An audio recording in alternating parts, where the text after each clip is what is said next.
दिल ढूंढता है फिर वही फुर्सत के रात दिन। दोस्तों, पहले ना हमारे पास स्मार्टफोन था, न इतने टीवी चैनल्स, ना कार थी, ना इंटरनेट। यह चीजें तो हमारे समय बचाने, हमें फुर्सत देने के लिए बनाई गई थी। फिर कहाँ है वो फुर्सत जो पहले हमारे जीवन में थी? आज के बिजी जीवन में जहां थकना मना है, हमारे जीवन में एक समय जो संतुलन मौजूद था, अब वो बिखर सा गया है। जैसे जैसे डिजिटल एंटरटेनमेंट और कॉम्पिटिटिव युग आगे बढ़ रहा है, हमारे दिन और रात एक दूसरे में समा रहे हैं। काम व्यक्तिगत समय पर अतिक्रमण कर रहा है और सफलता की खोज, फाइनेंशियल स्टेबिलिटी अक्सर हमारे जीवन का सुख चैन उड़ा रही है। रोजाना हम डेडलाइन का पीछा करते हैं, दफ्तर से घर, घर से दफ्तर, एक रोबोट की तरह सफर करते हैं। फिर जहां टाइम मिला वहां अपने स्मार्टफोन की स्क्रीन पर स्क्रॉल करके कुछ ढूंढते हैं। जीवन में संतुलन, चैन एक दूर का सपना बनकर रह गया है। दोस्तों, आपका फोन एक बार स्विच ऑफ करे और उसे ऑन करे, लगभग हर चीज फिर से काम करेगी, जिसमें आप भी शामिल है। यह छोटा सा एक्सपेरिमेंट दिखाता है कि आप खुद को स्विच ऑफ कर सकते हैं, विश्राम दे सकते हैं। याद कीजिए वो दिन जब इतना काम था, आपने 15 मिनट की एक छोटी सी झपकी ली और आपने बढ़िया किया। याद कीजिए वो दिन जब आप बहुत बिजी थे और शाम को आपके बच्चे के जन्मदिन की पार्टी की तैयारी भी करनी थी, लेकिन यह सब करने के बाद भी वह बर्थडे पार्टी में आपके बच्चे की मुस्कान, वो खुशी के पलों ने जैसे उस दिन की सारी थकावट को भुला दिया। रात में आप फ्रेश होकर आइसक्रीम खाने भी गए। यह उदाहरण एक आशा के किरण के रूप में काम करता है। यह दर्शाता है कि शोरगुल बिजी लाइफ के बीच एक संतुलित जीवन न केवल प्राप्त करना मुमकिन है, बल्कि एक खुश अच्छा जीवन जीने के लिए बैलेंस यानी संतुलन बेहद जरूरी है। जिस तरह संगीत के लिए सुरों के पूर्ण सामंजस्य की आवश्यकता होती है, नहीं तो वो बेसुरा लगता है, उसी तरह हमारा जीवन काम, आराम, रिश्ते, अच्छा खाना, नींद, अच्छा स्वास्थ्य, मन की शुद्धि, इन सब का संतुलन होता है। दोस्तों, एक असंतुलित जीवन असंतुलित मन की ओर ले जाता है, जो अतः असंतुलित आत्मा की ओर ले जाता है। जिस जीवन में संतुलन नहीं, वह सुख शांति से दूर अराजकता और अव्यवस्था की ओर जाता है। यह जीवन को संतुष्टि की जगह बेचैनी की ओर ले जाता है। यदि संतुलन नहीं, तो आपकी नैया इस जीवन के समंदर में डूब सकती है। जीवन में कैसे बैलेंस यानी संतुलन लाए, आज की इस ज्ञानवर्धक कहानी में डूबने से पहले अगर आपने हमारे ज्ञानवर्धक चैनल को अब तक सब्सक्राइब नहीं किया है, तो जल्दी से सब्सक्राइब का बटन दबाएं और हाँ, नए कहानी की नोटिफिकेशन बेल आइकॉन दबाकर ऑन कर ले। मुंबई के भाग दौड़ वाली जिंदगी में माया का जीवन एक भवंडर जैसा था। अपनी कठिन नौकरी की मांगों को संतुलित करते हुए, अपने 2 छोटे बच्चों की जरूरतों को पूरा करते हुए और अपनी आकांक्षाओं, सुख शांति के लिए समय का कुछ हिस्सा निकालने का प्रयास करते हुए उसे अक्सर महसूस होता कि उसका जीवन संतुलन खो रहा है। न केवल उसकी समय लेने वाली नौकरी, घर से ऑफिस की लोकल ट्रेन की भागम भाग, ट्रैफिक में टाइम वेस्ट होना एक मुद्दा थी। अब उसके स्मार्टफोन पर व्हाट्सएप, टिकटॉक, फेसबुक, इंस्टा से लगातार आने वाली सूचनाएं उसका ध्यान खींचने की होड़ में थी, जो उसके जीवन में असंतुलन को बढ़ा रही थी। उसके बच्चे और पति कहते कि उसके पास तो जैसे उनके लिए टाइम ही नहीं है। आधुनिक समय की इस बिजी लाइफ ने उसमें असंतोष और गहरी भावना पैदा करना शुरू कर दी और वह संतुष्टि के लिए तरसने लगी। धीरे धीरे चिड़चिड़ी होने लगी। थका रहने और खुश न होने के कारण वह कभी भी किसी बात पर एकदम से चिल्ला देती और उसे जल्दी से गुस्सा आता, क्योंकि अब उसमें धैर्य यानी पेशेंस ही नहीं था। वह लगातार यही सोचते रहती कि जीवन का अर्थ क्या है? क्या यह भाग दौड़ ही जीवन है? हम जीने के लिए काम कर रहे हैं या काम करने के लिए जीवन जी रहे? और अब उसका मन किसी चीज में नहीं लगता। उसका ध्यान खंडित हो गया था। उसकी एकाग्रता प्रभावित हो रही थी और वह अधिक समय तक कार्य पर ध्यान केंद्रित नहीं रख पाती थी।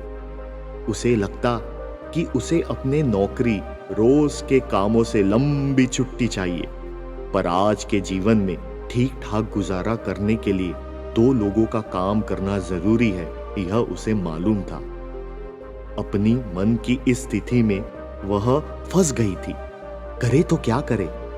एक समय खुश रहने वाली माया अब निराशा की ओर बढ़ रही थी। माया जान गई थी कि ऐसा ज्यादा दिन तक नहीं चल सकता और उसे अपने जीवन में कुछ परिवर्तन की जरूरत है। उसने 1 हफ्ते की छुट्टी ली और शहर के शोरगुल से दूर नेपाल काठमांडू घूमने के लिए परिवार के साथ गई। वहां सुबह सुबह एक मोनेस्ट्री के दर्शन करते हुए उसकी मुलाकात ज्ञानी मॉन्क से हुई। उनकी शांत तेजस्वी उपस्थिति ने माया को उसकी ओर आकर्षित किया। बंदे जी ने उसमें कुछ उलझन देखी और बड़ी सौम्यता के साथ पूछा, बेटी क्या बात है, परेशान क्यों हो? माया के लिए वह सहानुभूति के शब्द ने जैसे तिनके को सहारा मिलने की तरह काम किया। उसकी सारी हिचकिचाहट दूर हो गई और उसने भंते जी को अपने जीवन के संघर्ष के बारे में बताया। भंते जी ने माया की बातों को बहुत ध्यान से सुना और बोले, बेटी यह सिर्फ तुम्हारे साथ ही नहीं, आज की दुनिया में कई लोग जीवन में संतुलन खो रहे हैं। विज्ञान ने बहुत प्रगति की है, इसने हमें कई बेहतरीन चीजें दी है, पर हमारे सही चुनाव नहीं करने से हम अपने जीवन में संतुलन खो बैठते हैं। हम फोन, मूवी, शॉपिंग, कई सारी चीजों में समय खो देते हैं। आज के आधुनिक जीवन में हमें काफी चीजों को संतुलित करना पड़ता है। यह आसान नहीं है, पर हम उसे सरल बनाने के बजाय अपनी अज्ञानता और गलत चुनाव के कारण धीरे धीरे निराशा में जाते हैं। तुम एक किस्सा सुनो। एक बार एक कुशल जगलर यानी बाजीगर था। उसे देखने दूर दूर से लोग आते। वह 100 गेंद प्लेट्स हवा में एक साथ फेंकता और उसको संतुलित करता। एक भी गेंद या प्लेट नीचे नहीं गिरती। देखने वाले हैरान रह जाते कि वह इतनी कुशलता से इतने शोर के बीच वस्तुओं को हवा में कैसे संतुलित कर सकता है। एक जिज्ञासु दर्शक ने उसके इस हुनर का राज पूछा कि वह कैसे इतनी सारी चीजों को एक साथ संभाल पाता है। तब उस महान जगलर ने हंसकर एक विशाल घड़ी की ओर इशारा किया और कहा, मैं हर एक क्षण में जीता हूं। जब मैं जगलिंग करता हूं तो मेरा ध्यान सिर्फ उस क्षण में होता है, उस क्रिया पर संपूर्ण होता है, बटा हुआ नहीं। उसी के साथ मुझ में काम करने की लय यानी फ्लो होता है। मैं एक गति पकड़ लेता हूं जिसमें मैं उतनी ही चीजों को हवा में फेंकता हूं जितनी कि मैं संभाल सकूं। पहले तो मुझसे 4-5 चीजें भी संतुलित नहीं होती थी, पर धीरे धीरे अभ्यास से, मन की तैयारी से मैं अब एक समय पर 100 चीजों को संतुलित कर सकता हूं। जगलर की कहानी और उसका रहस्य सुनकर माया में जैसे उम्मीद की किरण जागृत हुई कि वह भी लाइफ को संतुलित करने की कला सीख सकती है। भंते जी ने कहा, बेटी, सारा खेल मन का है। हमारा मन बहुत अद्भुत है। अगर हम इसे सही वातावरण दे, सही चीजों में फोकस कर, डिस्ट्रैक्शन से दूर रहे, तो यह स्पष्ट मन हमें एक अद्भुत जीवन जीने में मदद करता है। मैं तुम्हें बुद्ध की 6 शिक्षाएं जो हम आज के बिजी जीवन में लागू कर सकते हैं बताऊंगा। नंबर 1, राइट इंटेंट, सही इरादा, उद्देश्य। आप अपने दिन की शुरुआत कैसे करते हैं, यह आपके भविष्य को आकार देता है। किसी ने कहा है, सुबह एक नई शुरुआत है, एक नई खूबसूरत कहानी लिखने का मौका है। कई बार हम उठते हैं, लेकिन सही उद्देश्य और प्राथमिकता के बिना हम जो हमारे सामने बिखरा होता है उस पर काम करते हैं। परिणाम यह होता है, धीरे धीरे हमें अधूरा लगता है, असंतोष की भावना बनी रहती है। बुद्ध कहते हैं, दिन के लिए स्पष्ट इरादे निर्धारित करें, अपने इच्छाओं और आकांक्षाओं के अनुरूप कार्यों को प्राथमिकता दें। जब आप पहला काम खुद को संतोष देने वाला करते हैं, आप सफल महसूस करते हैं, कंट्रोल में महसूस करते हैं। पूरा दिन आपका सेट हो जाता है और अब आप दिन की चुनौतियों के लिए तैयार हो जाते हैं। उदाहरण, सबसे पहले ईमेल, फोन, टेक्स्ट में उलझने के बजाय उपलब्धियों की भावनाओं को पोषित करते हुए एक्सरसाइज, मॉर्निंग वॉक, थोड़ा ध्यान, गार्डनिंग, ऐसी कोई भी चीज करे जो आपको खुशी का अनुभव देती है। खुद के जीवन को महत्व देते हुए दिन की शुरुआत खुद को खुशी देने वाली कार्य से करें। जल्दी सोए और सही इंटेंट से उठे। नंबर 2, प्राथमिकता के साथ सही संतुलन। हम अपने दिन को कंट्रोल करने के बजाय बहुत बार दिन हमको नियंत्रित करता है। हमारा ध्यान कभी कुछ खींचता है तो कभी कुछ और। बिना किसी प्लान के दिन की तैयारी करना ऐसा है जैसे युद्ध में आप बिना किसी योजना के जा रहे हैं। आपके जीतने का चांस कम है। आपका दिन कम उत्पादक होगा, समय का सदुपयोग नहीं होगा और लक्ष्य अधूरे रहेंगे। बुद्ध कहते हैं, संतुलित दृष्टिकोण के साथ जिए। काम, परिवार, आत्म देखभाल के लिए समय आवंटित करते हुए एक अच्छी तरह से संतुलित दैनिक कार्यक्रम बनाएं। आपके दिन के सबसे महत्वपूर्ण काम की सूची बनाएं और दूसरे दिन अधिक से अधिक उन कामों में अपना पूरा ध्यान लगाकर खत्म करें। इससे आप में संतुष्टि की भावना विकसित होगी। दूसरे दिन फिर से नई सूची बनाएं। नंबर 3, एक साथ बहुत काम करना, मल्टीटास्किंग।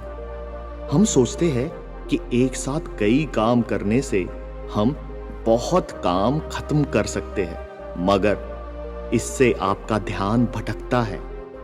आपके काम में चूक हो सकती है, जिसे ठीक करने में आपको फिर से समय लगाना पड़ेगा। आप इस वजह से मानसिक रूप से थकेंगे, जिससे बाद में आपके बाकी कामों के लिए मानसिक शक्ति नहीं रहेंगी। सबसे जरूरी काम हमें हमेशा पूरे ध्यान से करना चाहिए, ना संगीत, मैच या न्यूज सुनते हुए।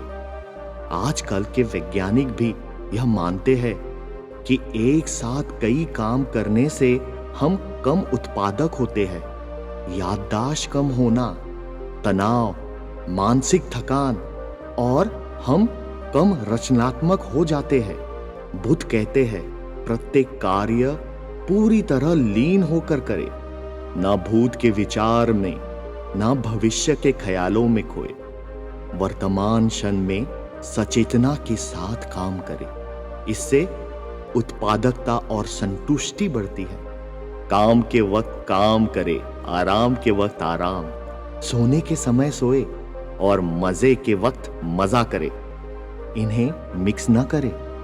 नंबर 4, अकेले जिम्मेदारी बनाम सहयोग।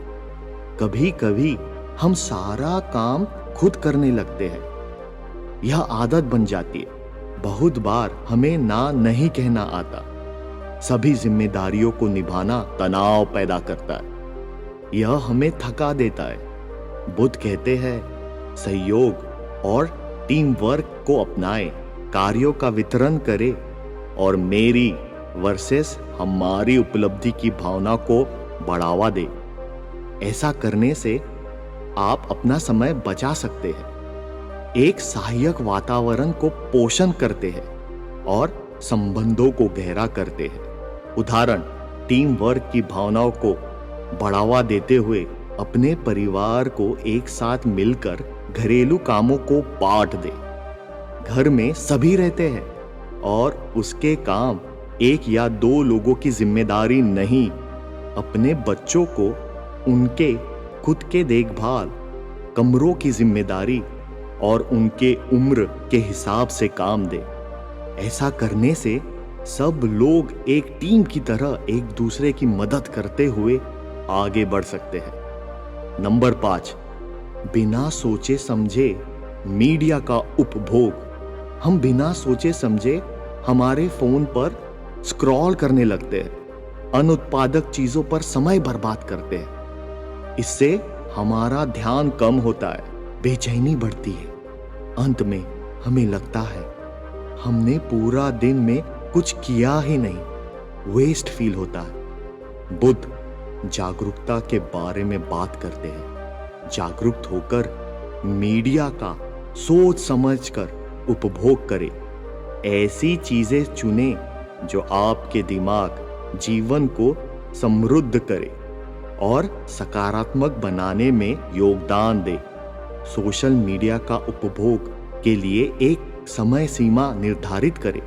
दिन में 30 मिनट, वीकेंड में 1 घंटा। इससे आप काफी समय बचाएंगे और सही चीजें देखकर अपने जीवन में लागू करके संतुष्टि का एहसास फील करेंगे। नंबर 6, खुद को रोज छुट्टी दे। हम एक काम के बाद दूसरा, उसके बाद फोन पर एक के बाद एक कुछ ना कुछ करते ही रहते। निरंतर काम, डिजिटल बमबारी के आगे झुकना हमारे मन का सदुपयोग नहीं है। इससे मानसिक थकान, टेंशन होता है। बुद्ध कहते हैं हमारा मन को फ्रेश करने के लिए हर दिन सचेतना से अपने दिनचर्या में बीच बीच में खुद को छुट्टी दे। उदाहरण, काम के दौरान 2-3 घंटे के बाद, कार्यों को फिर से शुरू करने से पहले अपने दिमाग को तरोताजा करने के लिए एक छोटा सा वॉक, ध्यान लगाना, ध्यान पूर्वक सांस लेना, गार्डनिंग, मधुर संगीत सुनना, ऐसा कुछ भी जो आपको तरोताजा करता है वह करें। इससे आप रिचार्ज होकर फिर से ध्यान पूर्वक काम कर सकते हैं। अपने रोज के जीवन में छुट्टी लेने से आप लंबे समय तक काम कर सकते हैं। यह 6 टिप्स आपके जीवन में संतुलन लाकर आपके तनाव को कम कर सकती है। माया के लिए बंते जी का हर एक टिप जैसे उसके जिंदगी में रोशनी और स्पष्टता का एहसास में बदल रहा था। उसने बंते जी का बहुत आभार प्रकट किया, बहुत मजे से बिना काम के बारे में सोचे अपना वेकेशन मनाया। वह मुंबई 1 हफ्ते में वापस आई। प्रत्येक ज्ञान के टिप ने उसके भीतर परिवर्तन की चिंगारी को शुरू कर दिया था। माया ने अपने जीवन में सही इरादे से सुबह की शुरुआत करते हुए व्यायाम और ध्यान करना, सबसे महत्वपूर्ण काम को पहले करना, काम के वक्त काम और आराम के वक्त आराम करना, एक समय पर एक ही काम करना, रोजाना सिर्फ 30 मिनट सोशल मीडिया फोन को देना और रोज अपने आप को बीच बीच में छुट्टी देना शुरू किया। वह ज्यादा काम कम समय में करने लगी। उसकी तबीयत और मन की शक्ति भी बढ़ने लगी। उसकी जिंदगी में संतुलन वापस आया, जिससे उसने सुख शांति का अनुभव किया। दोस्तों, आपको हमारी कहानी कैसे लगी हमें कमेंट्स और लाइक की बटन दबाकर जरूर बताएं। हमारे चैनल को सब्सक्राइब करके हमारे अनेक कहानियों का मजा लीजिए और बेल आइकन दबाकर हर हफ्ते रिलीज होने वाली कहानी की नोटिफिकेशन ऑन कीजिए। धन्यवाद।